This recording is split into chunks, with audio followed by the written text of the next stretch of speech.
Okay, so we are recording. This is a facilitator support group, and Lou is reporting on a empathy circle cafe that he's doing. So take it away.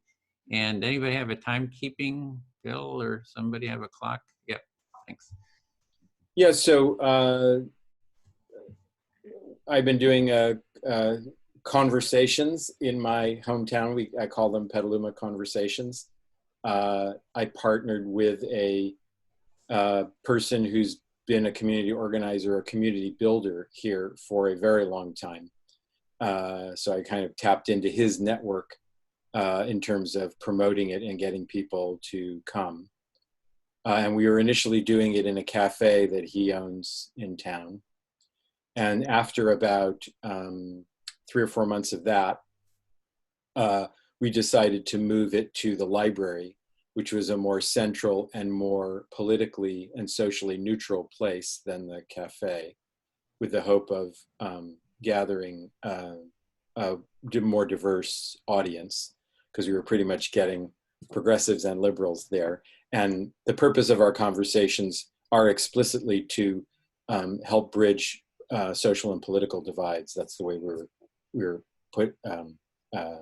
framing what we're trying to do. And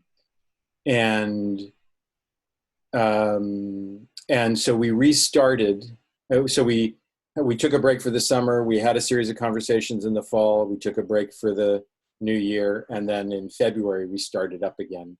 And we did about a month, maybe a little less than a month, and then the coronavirus thing started. So we moved online on Zoom, starting I think 2 weeks ago or 3 weeks ago.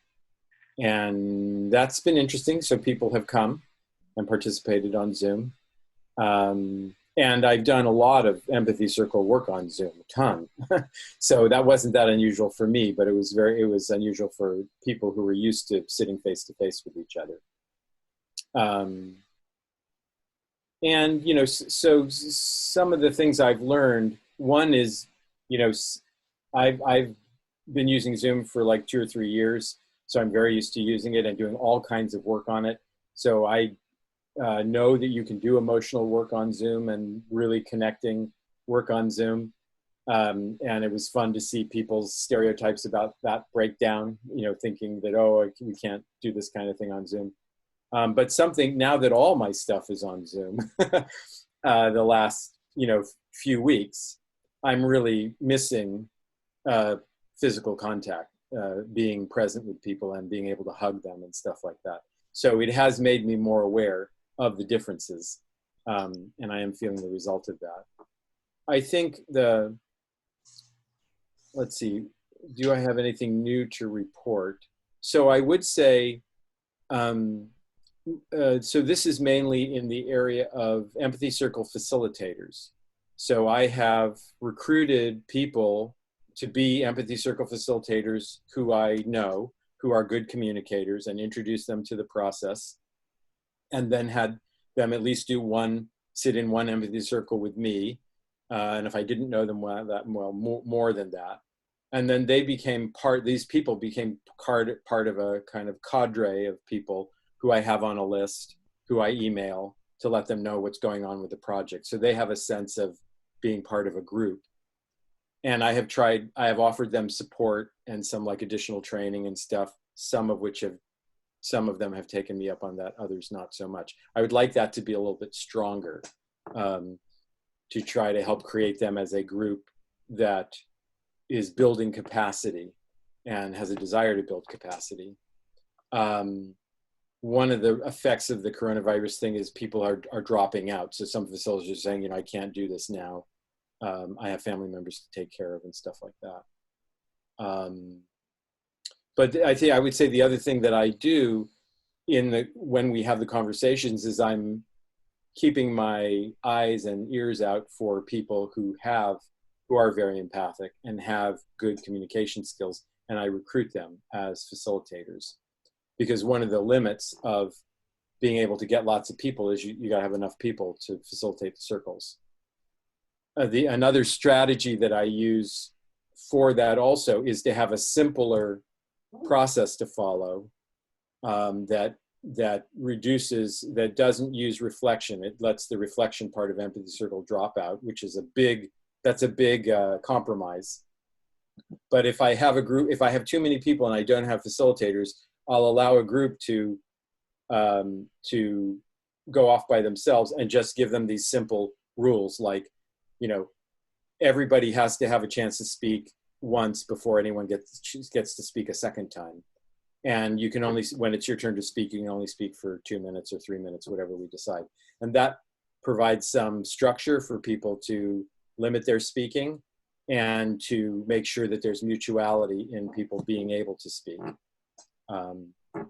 So yeah, that's one of my strategies for coping with if I don't have enough facilitators. You know, the other thing I'll report is another element of the way that I do my cafes is me and my partner usually do a role play at the beginning to demonstrate, you know, what is an empathic listening response. And I usually do a bunch of things that are not that, like asking questions or complimenting the person or giving my opinion or telling them, you know, something other than actually reflecting back, which usually gets a lot of laughs because people recognize right away, oh no, that isn't what you're talking about. But it helps to illustrate for people the kinds of things that people typically do, you know, in normal conversation. You know, someone says something, someone's giving advice, or they're sharing their own experience, or they're complimenting the person, or they're whatever, instead of just reflecting back what they're hearing the person say. So I'll stop there if anyone has any questions, or I'd be happy to take them.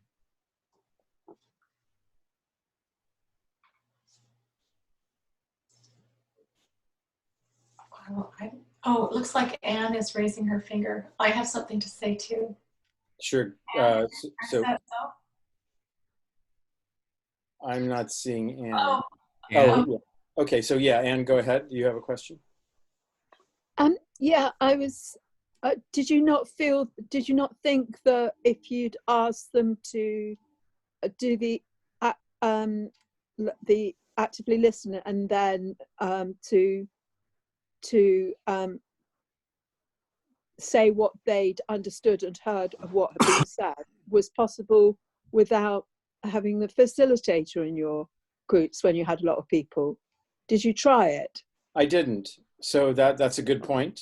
I haven't, and I could try that. Yeah, I guess without a person in the circle who has some experience actually with that, I think it would be rare that someone would, that people would actually be able to hold to that. They'd probably be able to do some of it, but I don't know that they'd actually be able to hold to it. So did you decide it would be better not to do it at all than not do it necessarily well? I'm curious what your thinking was for doing that. So thanks for saying that, because it makes me think more carefully actually about what I've done. So I would say I actually make a judgment about that.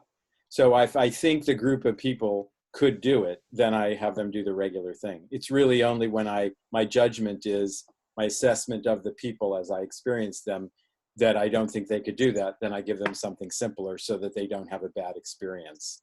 And like, you know, this was terrible, you know? Yeah, because having a bad experience, you know, that will drive people away and it'll make them not have confidence in the process. So I do want them to have a good experience, especially if it's their first time. And I have to say, that hasn't happened very often, like once maybe. So it hasn't been the case that I don't have enough facilitators. I think that's only happened once. Oh. Yeah, Anne. Sorry, are you finished? Yeah. Are you finished, Anne? Yes, thank you. Okay. Well, I really like how you called it Petaluma Conversations, because I think Calgary Conversations would go a lot further than Empathy Circle. There's a few people who are interested in the word empathy, but for a lot of people here, it's very countercultural to the yeah, rugged sports mentality that we have here. And I will say a little bit more about that. So you're right, I don't call it an empathy circle. I call it small listening groups. But I do tell them we use a structured process. Yes. And eventually, after they've experienced it and they know the value of it, then I call it empathy circle. Okay. And I do have the empathy circle handout. I have it there, and I say for anyone that would like to use this in another setting, I encourage you to do that. And here's a handout that you can use, and it's the empathy circle handout. So I do. It isn't like I ignore a culture of empathy or pretend like that's not what we're doing. But I am mindful about when I introduce that language. Yeah, and I'm a big fan of giving credit for things, and so to say this is the tool we're using is the Empathy Circles tool, and where they can find out more about it. Well, I'd like to have a conversation with you more later, because maybe we could trade help. I've done a lot of group work for many years. I was an occupational therapist, and I'm okay. Gee, I don't like it being recorded, but I'm a therapist now. And so I think that in Calgary, we could use some help exactly kind of for what you're talking about. Maybe too many people come and there aren't enough facilitators. And maybe I could help facilitate so that it's a mutual benefit. Help facilitate your groups, and then you could get a sense in our conversation of what I'm like, and if it fits for you in your group. Thank you. I appreciate that. It's interesting that because I am trying to have an impact on my community, both in terms of people learning about each other and connecting across differences, and also the town beginning to build resilience for responding to difference, so that there are people in town when there's a conflict or when there's something different happening, their instinct is to respond with curiosity or to want to listen, to have the capacity to listen. For that reason, I've pretty much focused on trying to develop facilitation talent within Petaluma, because I do know people in other places who could help. Having said that, that doesn't mean that I'm not open to other people. Yes. Well, we share a very similar goal. I have so many connections internationally. Okay. But, I'm interested in conversations here locally. Right. And yeah. Okay. Right. Edwin. I did see Anne had her hand up, like a clarifying comment before. Was that? Okay. Thank you. And then I had a comment. Go ahead, Anne. You've used, and Mary Ann used the word again. I think Petaluma, did you call it? That's the name of my town. Okay.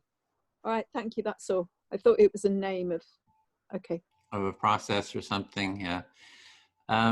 Go ahead, Ed.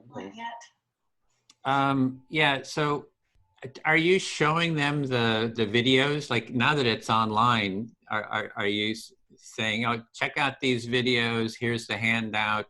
And there's a lot of prep that we can do to, if you don't have a facilitator, you can prepare people, and even creating a little video. Like, we'd love to have a video of your role playing, if you have a good one like that, so that we create a really step-by-step online, to process, to prepare people. Because I do know, I've done it with like 30 people in an environmental group. We had breakout groups, and I said, do this process. Nobody did it. They just started talking to each other. So I know exactly what maybe that's a California thing, I don't know. But it is, you do really need that preparation, so yeah. That's a great idea, and I have not used the video as a way of preparing people. I have,